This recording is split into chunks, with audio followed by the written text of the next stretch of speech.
Welcome to the Business Behind Your Business, conversations to help your business grow and thrive. Hi, I'm Paul Sweeney, founder of Pretium Solutions, chartered accountants and certified business advisors, hosting the Business Behind Your Business.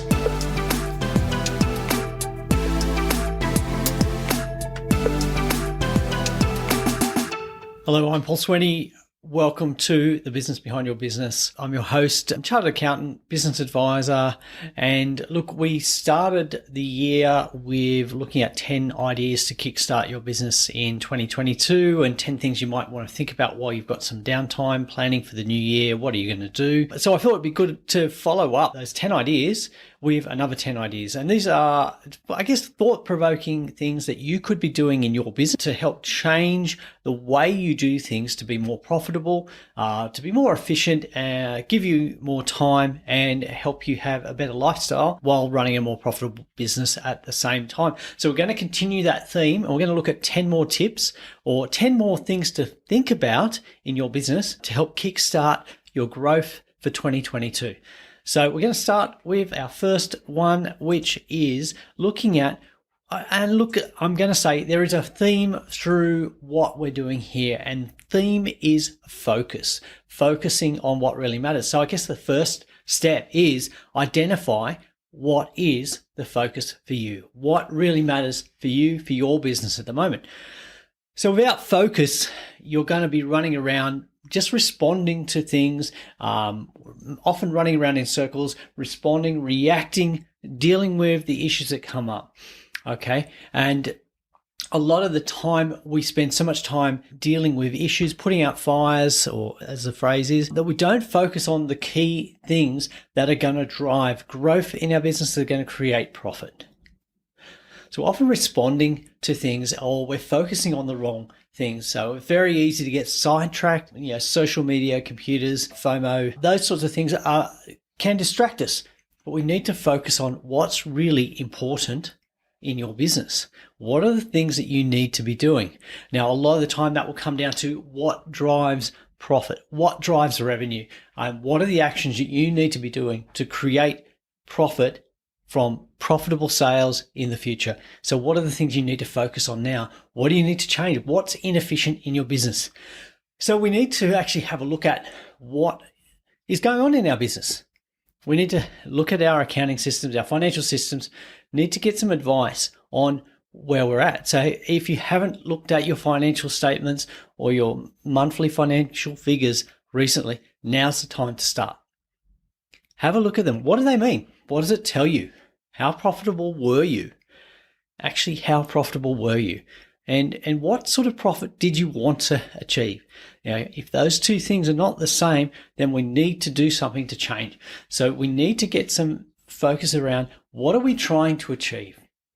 Okay, we set goals at the beginning of the financial year. We set our aims of what we want to achieve. We need to know where we're starting from. And we need to know where we're going. And once we know where we're going, we need to say, well, how are we going to get there? What are the things we need to do? What are the things we need to put in place to get from where we are now to where we want to be? Okay. And once we've identified what we need to do, we need to concentrate on those activities. Focus on those activities and put aside some of those distracting activities, those things you shouldn't be doing. Focus on what's important. Focus on what's going to drive revenue, what's going to drive customers, what's going to drive new sales, what's going to be profitable. Focus on those activities that really matter. Now, I mentioned just in the past, talking about what's going on in your business, understanding what the performance is, having a look at your financial reports. Now, if you don't have an accounting system in place, now is the time to do it. The best time to put in place your accounting system is when you're starting your business. But if you've been going in business and you haven't got an efficient accounting system, now's the time to do it. Because you can't really run your business without understanding how you're doing, how are you performing. There's no feedback. Are you being profitable? How is your cash flow? Who owes you money? All of those things come from your accounting reports. And if you don't have a system in place, then you're going to be flying blind. You're not going to have the information you need to make decisions. Okay. Now I've had a number of conversations with business owners about their accounting systems. And for some, they don't want to implement an accounting system because they prefer to save money and just do it all in Excel. But it takes longer, it takes time. And there's errors because they don't include all the information. They don't update their formulas. They've got to get the information into Excel. And then often the information they've got in Excel is not in a format that's acceptable for use for reporting, doesn't update regularly for giving timely information about how they performed last week, last month, last quarter, last year. There's a lot of manual process in there. So the question is, how valuable is your time? How valuable is your time? Because the money you're saving by just using an Excel spreadsheet to do your accounting is costing you time. Now, cloud-based systems are out there. Cloud-based accounting systems like Xero, they integrate real-time automatic importing of your bank account transactions, so you don't have to enter them in. All your bank transactions can automatically upload into your Xero accounting system overnight while you're sleeping. You can set up rules to automate the processing of many of those financial transactions. It's easy to do if you get your accounting ledger set up correctly with some advice, some help. You can do a lot of the processing yourself. And as your business grows, you may employ somebody, a bookkeeper or an administrator, to help you with that processing. But the information is there. Now, the small cost of paying for a monthly subscription for your accounting is more than outweighed by the value of the information that you get from it. The ability to know at a glance how much profit you made last week. What is this costing you? Are you on track? Are your costs blowing out? How are your wages going? You can get that information instantly. The time you've saved is valuable. The information you get is valuable. And the other advantage of cloud-based systems is there's one version of the truth. One version. You can log into your accounting information anywhere. You're not bound to being in the office. You're not bound to being at home. You can do it anywhere you've got an internet connection, and there's security involved to help you make sure your data is secure, but it is easy to use. There is a small cost involved. So if you have not already implemented a cloud-based accounting system, get started today. So we might have said that we want to make our business more profitable this year. We want to be the best we can. Now, there's a staggering figure, and I can't recall exactly where this figure came from, which statistics or government department, but it's an alarming statistic because over the lifetime of a business, only 39% of those businesses consistently make profits. Only 39%. That's such a low figure. And it's a low figure not because business owners don't work hard, and small business owners work really hard. It's not because of a lack of passion, because there are a lot of really passionate business owners out there that aren't making profits. And it's not because of opportunities. There are opportunities everywhere. You just have to be ready to take them and look for them and be prepared to act. It comes down to this idea that I've mentioned previously, is this lack of focus on the critical steps. What's most important to your business? What are the steps you need to take to run your business successfully, to make more sales, to make a profit, to be more efficient, to collect your cash quickly? What are the steps you need to take? What do you need to focus on? So if you don't have anything to focus on, then your activities, your actions, what you do is spread. And you're not going to do the steps that you need to take to make your business more profitable. Without focus, it also means you're not going to implement. You might have a plan to increase sales, to run a marketing campaign, to introduce a new product. But unless you have focus and attention to that plan, you're not going to implement, you're not going to execute. And too many plans, and in fact, I think the statistic is only 10% a strategy, 10% a plan is executed.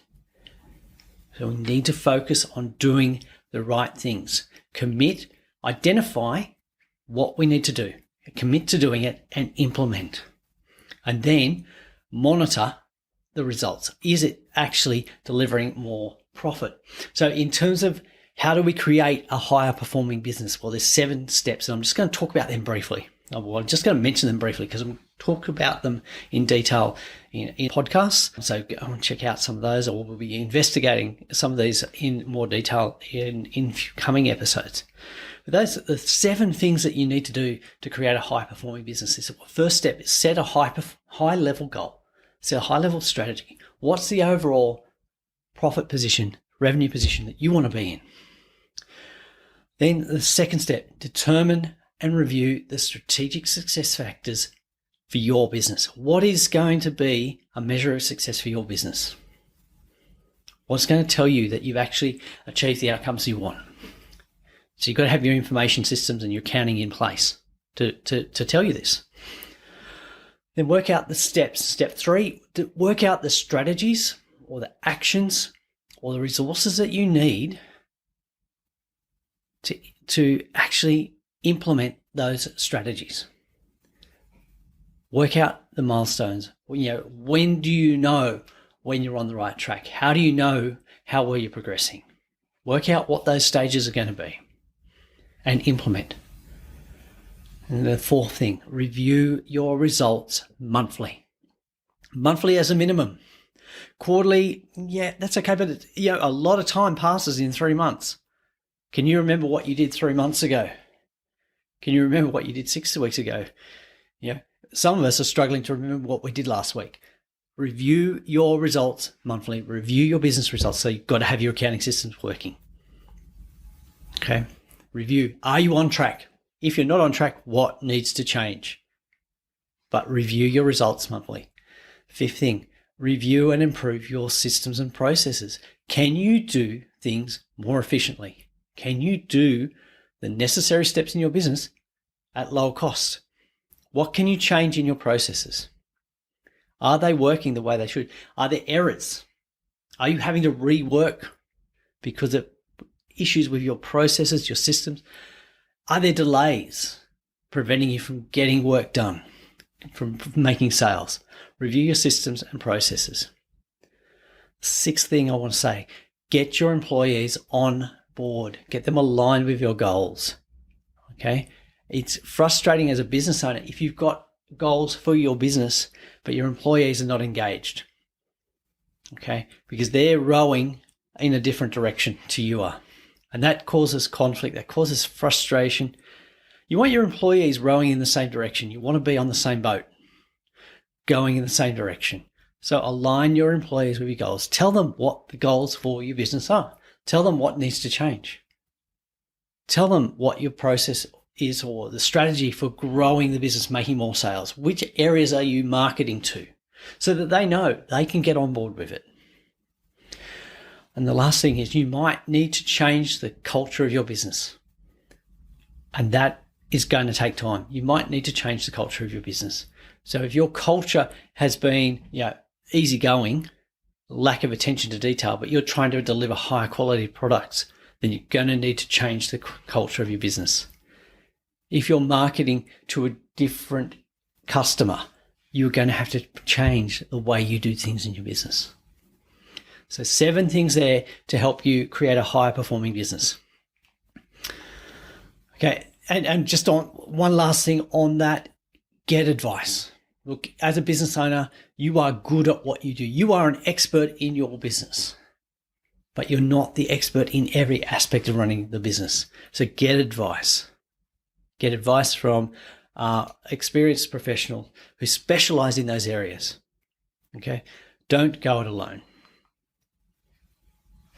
Now, in the past, I've talked about growing your employees' engagement in your business. We've had a number of discussions about how valuable your employees are in growing your business profitably. On the other side, we've got so many stories of employees who are actually crippling businesses. The actions of the employees or the indifference of employees, the lack of ownership or engagement is actually destroying business. And often that is because the wrong employees are hired. Okay, so we have the wrong employees doing the wrong roles, or we have the wrong outlook. We have the wrong cultural fit of the employee. They're not a match to where your business wants to go or how you want to run the business. And that conflict is actually destroying your business. And it won't matter how many changes you want to implement or how many improvements. If the employees are not on board, that will undermine what you're trying to achieve. So you have to have your employees on board. They have to be the right people. And you need to look at, what are you actually hiring them for? What are they hired to do? What kind of employee do you need in each role? What skill sets do they need? Can that skill set be taught, or do they need to have it? Hiring for, attitude now has become more important than hiring on paper-based skills. Hiring the right people. If you've got the processes, you can teach. If you can onboard an employee with good systems and you can make up for that lack of skill in that area or lack of experience in a particular area. But have a look at how engaged are your employees. If your employees are not engaged, well, do you need to have the hard question, the hard conversations about, are they a good fit and what can you do? And look, if you are looking at dismissing employees, before you do, get advice and make sure go about this in the correct manner, that you comply with all the laws, because if you don't, it can end badly. It can end in you being, legal action against you for unfair dismissal. So we want to avoid that. But let's go back to what we're talking about, is aiming to improve our employee engagement in our business so that we can grow our business. So if we can get the right team members involved, the right team members on board in your business, then we are going to have everybody rowing together. We're going to have a business focused on growing the right way. Now, this is not going to happen by accident. You can't just toss up all the resumes, pick them out, and hope that you'll get the right people. You need to plan about who you need. What functions need to be performed by each employee? What kind of person do you need? What skill sets do they need? What kind of personality do you need in that role? Okay, if you have need a receptionist welcoming patients, then you want somebody with an outgoing personality. You don't want somebody that is grumpy and critical of everybody as they come in. And you want somebody with empathy, because if you've got people coming in with patients, they've got an illness, they've got a need. You want somebody empathetic but outgoing as well. That could be a requirement. But think about, what do you need that person to do? Who is the right kind of person, and seek to add that person. Because when you get the right employee engagement, the right employees mix in your business, it improves your acquisition of customers. It improves the process, the quality, the efficiency of what you do.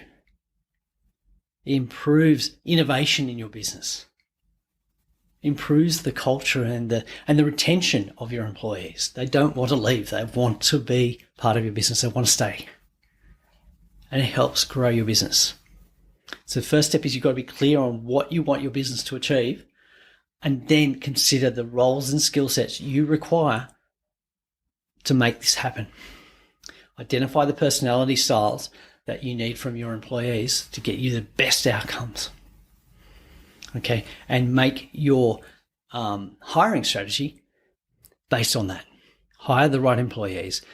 Help your employees become more engaged and grow your business.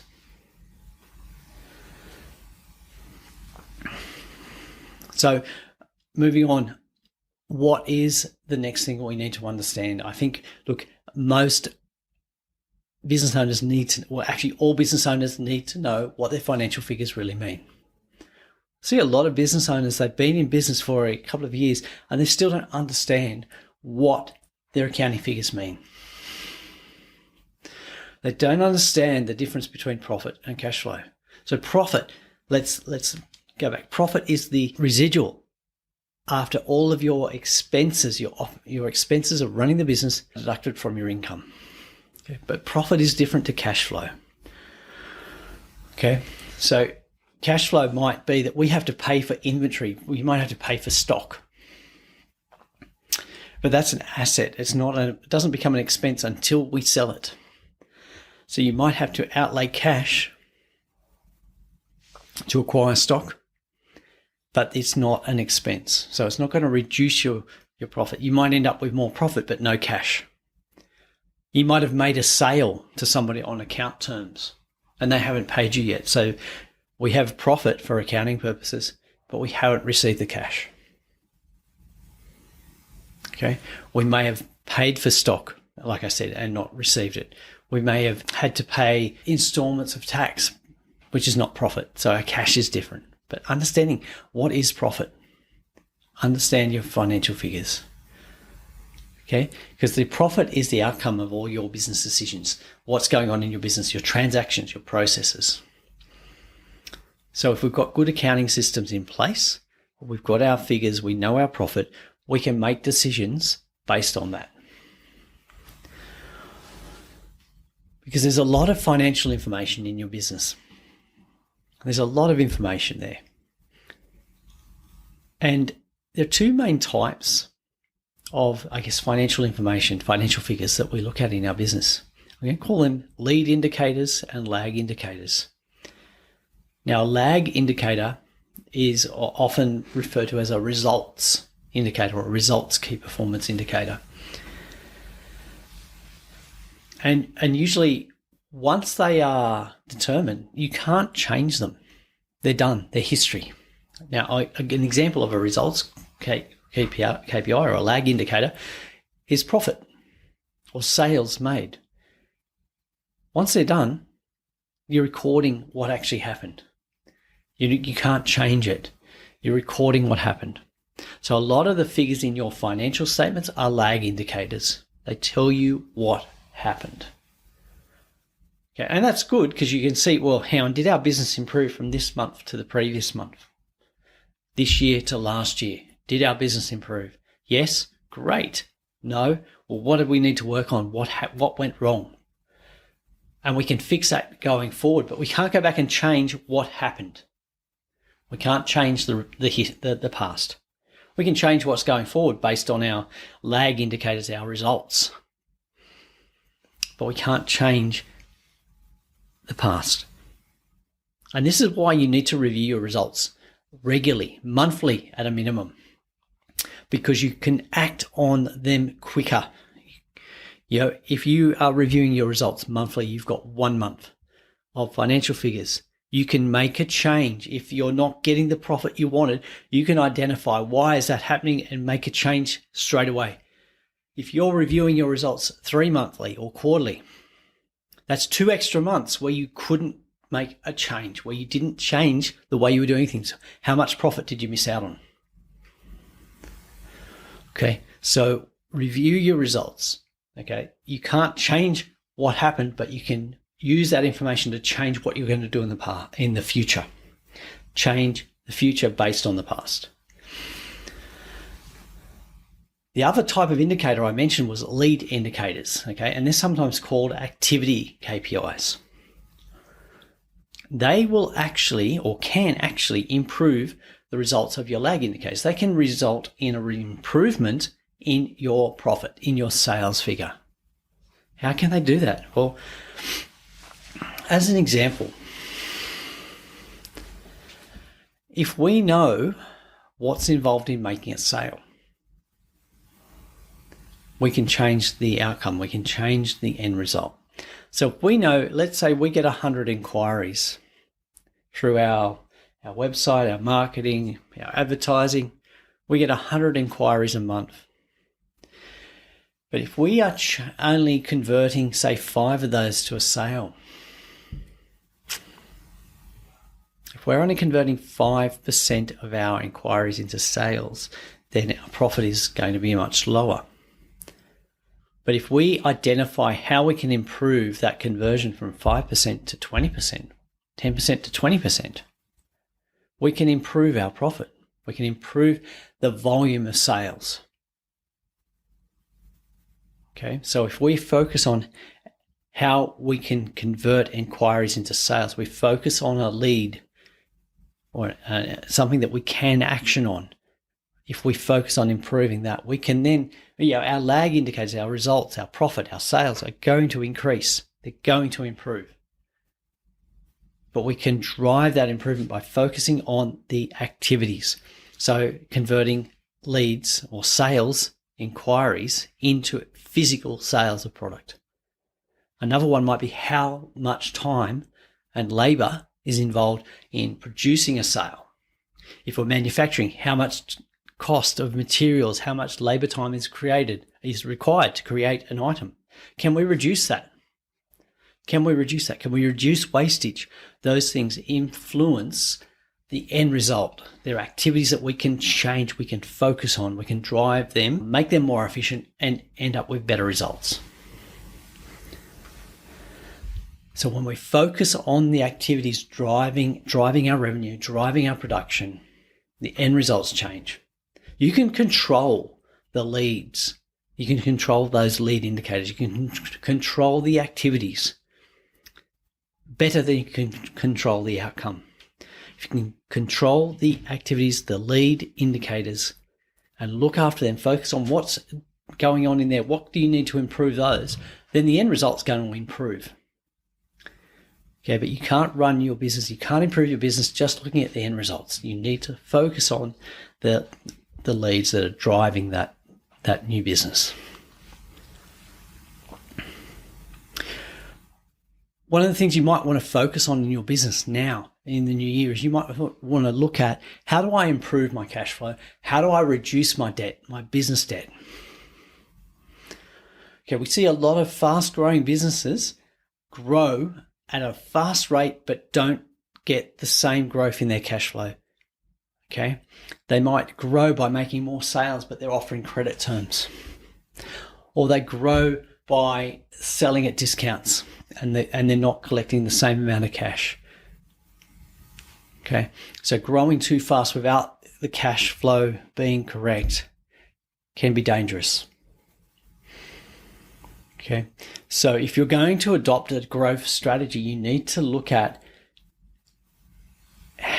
the projections of how much you're going to grow by. Okay, how much you're going to grow by, and what's the implication if you don't get paid on the terms that you require.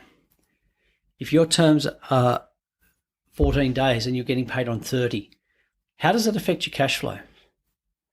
If your terms are 30 days but people are paying you 60 and 90, how does that affect your cash flow?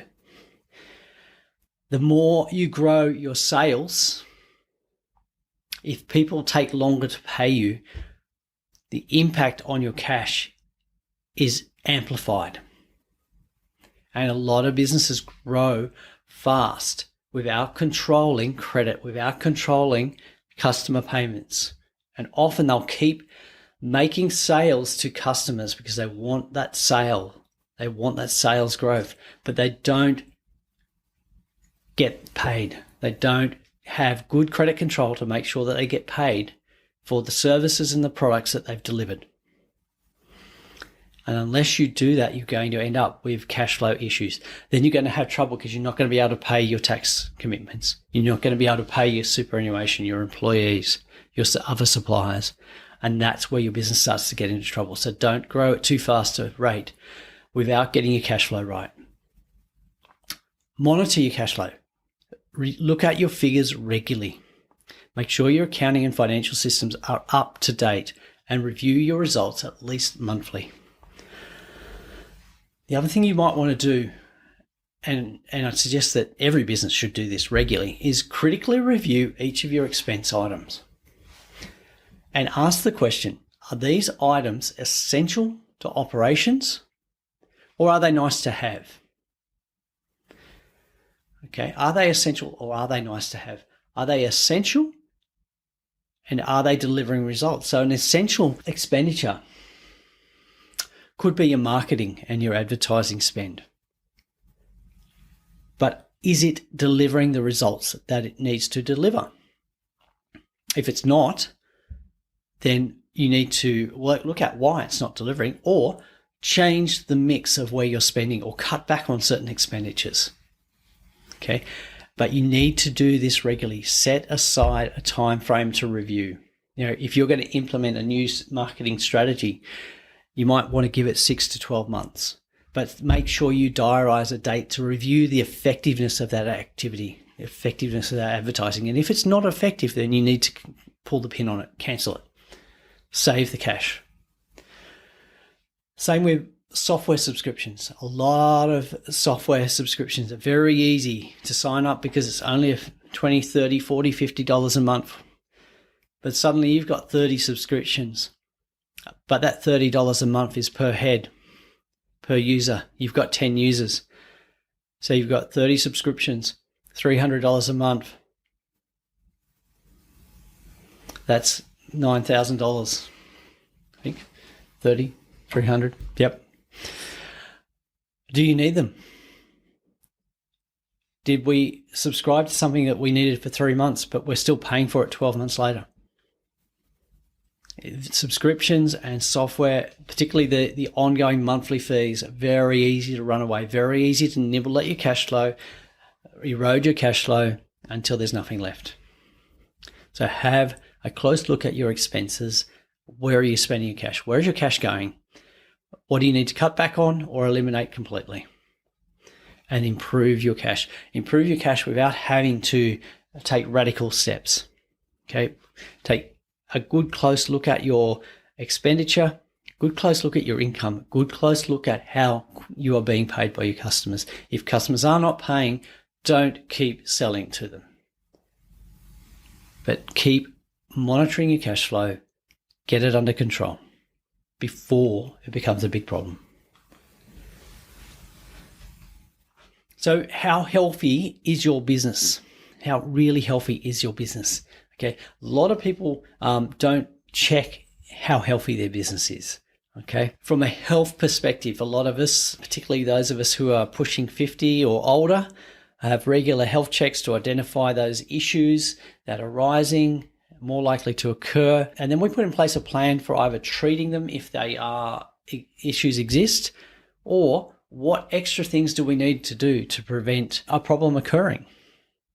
Okay, so likewise, when you go and sign up for a gym membership or a fitness program or weight loss program, the first step is a review of your current position. Okay, how healthy are you? Okay, what can you do? Okay, if you're going to the gym and you're seriously overweight, you're not going to be able to do the same as somebody that's come from playing sport, is reasonably healthy, but wants to start doing some work, strength work in the gym. Okay, they're going to be in different positions. They're going to need different plans. Running a business is not any different.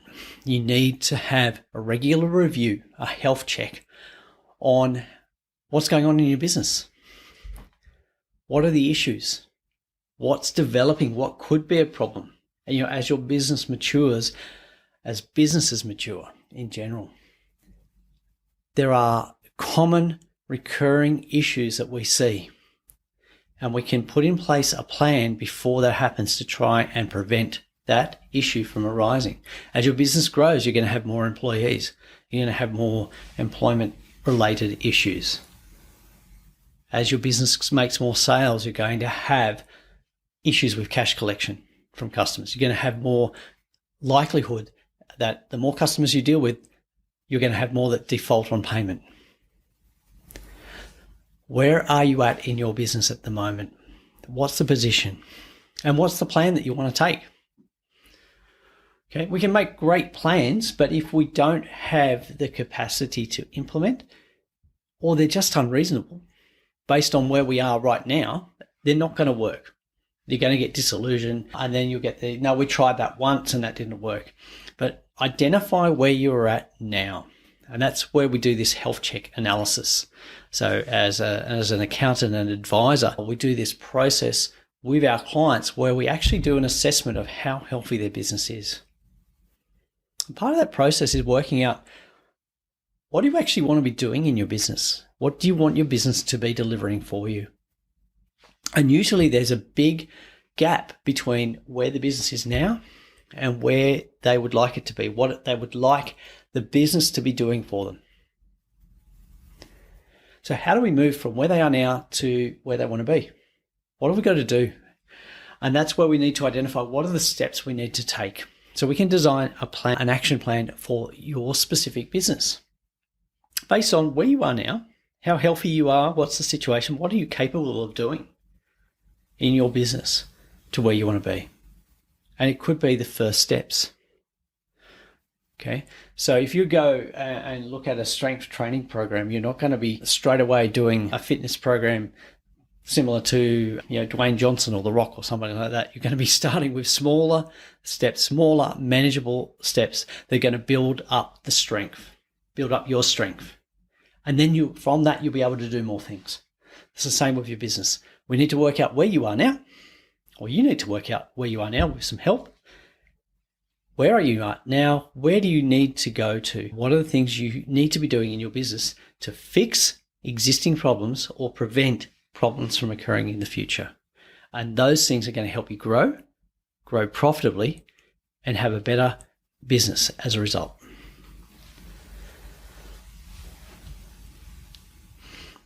So I often talk about numbers and financial figures and making sure you have them up to date, getting your financial figures up to date, understanding what they are. You need to have a good handle on your financial numbers if you're going to run a successful business over a long period. Now, in the past, people would ignore their financial figures until they were lodging their tax return. Once a year, they'd get the results and they'd see just how well they went. Okay, but you can't do much on that basis. Those results are historical. You can't change them. Okay, we need to be aware of what's going on in our business. We need to have regular financial reporting from reliable, reconciled information using a good accounting system. Not Excel. Use Xero or QuickBooks or something like that, but have a good financial system in place. Regular reporting, and understand what's going on in your business. Because even if you ignore the numbers, even if you ignore what's going on in your business, it can still hurt if you don't take action. Okay, ignorance is not going to stop the problem from happening. Okay, and sometimes if we see something that's not what we want to see in our financial figures, we tend to react, but we don't understand why those figures have resulted sometimes. Why do we have a sudden drop in our profit margin? How did that happen? How did this happen? Last year it was great. Last year we had a 40% margin. This year we've got 25%. What did we do different? Nothing. But we need to have a closer look. If we were looking at that situation and monitoring it during the year, we'd know. We'd know straight away what the problem was. We could deal with it. We could put in place actions to mitigate, or repair the damage that had been done. You need to understand what's going on in your numbers. What do they mean? What do they represent? And this is where you need to be talking with your accountant and your bookkeeper and your advisor about what's going on in your business. What do these figures actually mean? Often, and it's really frustrating. You prepare a set of financial statements, tax return, and you want to give the business owner advice. You want to say, hey, look, this result is okay, but you could be doing so much better. And these are some of the things that you could do in your business to improve your financial results. But they don't even want to know.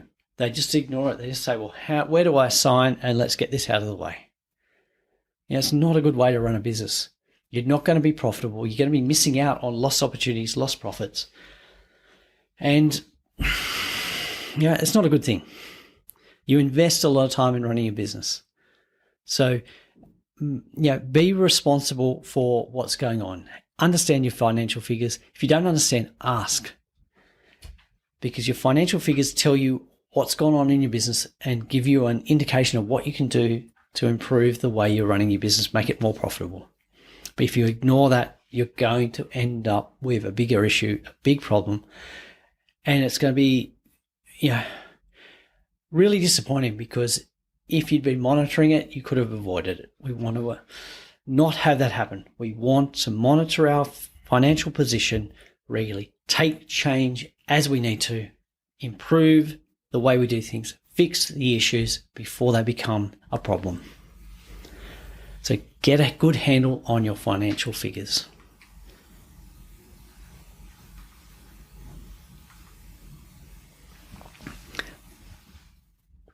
One of the things that we see a lot of business owners do is they'll spend a lot of time, effort, energy, resources into building up their business, building up their assets, building up their brand. Okay, but they don't protect those things that they've built up. They don't protect those non-physical assets. Okay, we have insurance for buildings, for our IT equipment, for furniture, cars.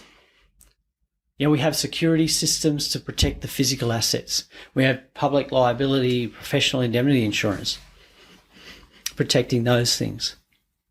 But what about those non-physical assets? Okay, the things that you can't lock up, the things that you can't have a security system monitoring, but they are vital to the operation of your business. Okay, we often insure, and rightly we should insure, the things that we can get damaged physically, that need replacing. But what about the non-physical assets? How do we protect them? How do we protect against those unexpected events which could potentially disrupt our business, damage our business, reduce our profits? I'm talking about things like our business brand, our reputation. You spend a lot of time marketing, building it up. How do you protect against damage to your brand? How do you protect against damage to or infringement on a trademark? Have you registered your trademarks? Have you registered your product designs? Have you got copyright protection for your intellectual property?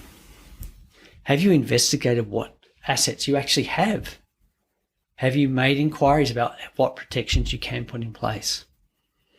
And once you've done that, how do you check that there's no infringements? Do you have a process where you can do that? Do you have a process for monitoring? What about your intellectual property in terms of how you do things, the processes? We've heard of Coca-Cola's secret formula and KFC's secret herbs and spices that are protected. What's special about your business that you need to protect? What do you do really well?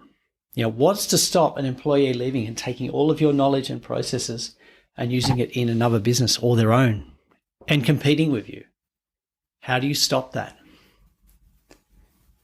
What about your financial information and your data? Who's got access to it? What levels of access do they have? These are things that are worth asking. When was the last time you actually asked about protecting your physical assets or identifying what they are? So maybe the next thing you should do is write down a list of all the non-physical assets that you might have in your business. Identify what they are. And then think, what if something happened to each of those assets? What would be the implication? What would be the damage if something did happen? If they were stolen? Okay, and then how do you protect? What do you need to protect against? What's your process going to be?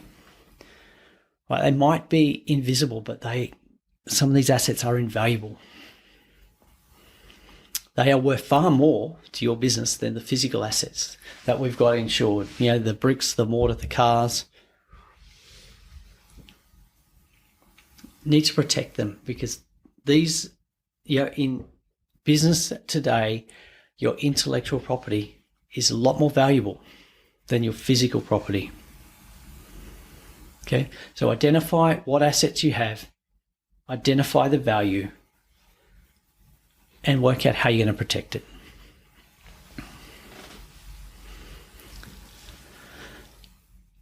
So where do you start?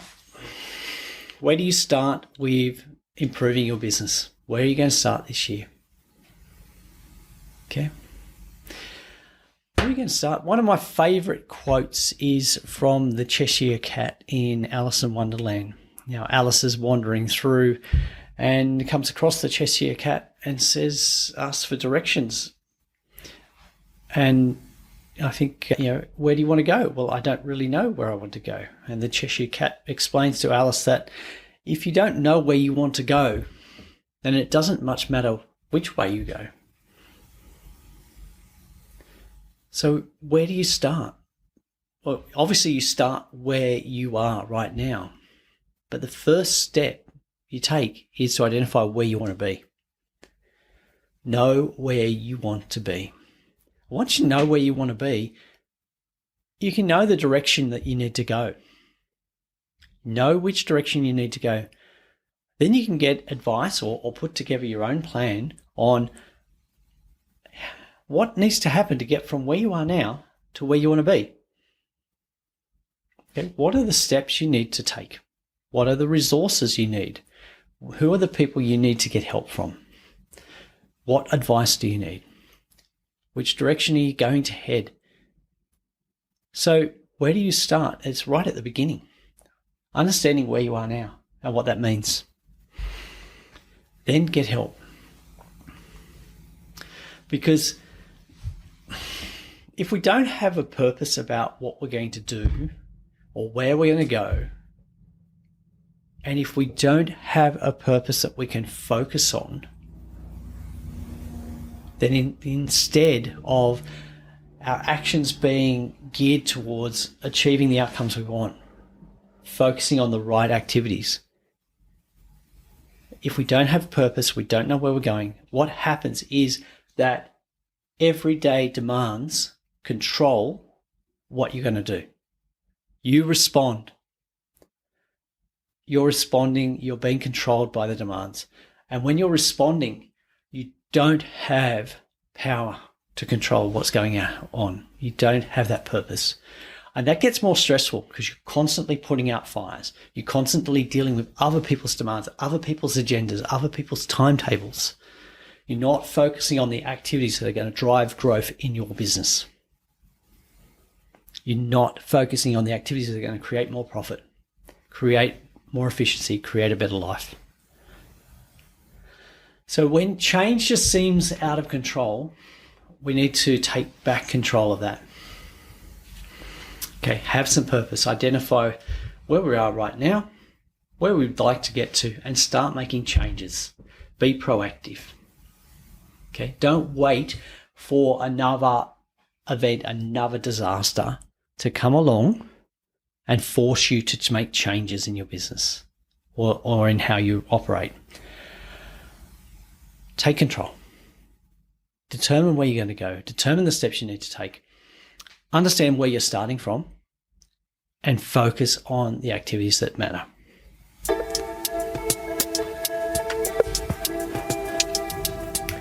Thanks for listening. Do you have a question you'd like our team of experts to answer? If you do, send your question to podcast@thebusinessbehindyourbusiness.com. To hear more from The Business Behind Your Business, don't forget to subscribe using your favourite podcast player. Or you can visit the businessbehindyourbusiness.com website.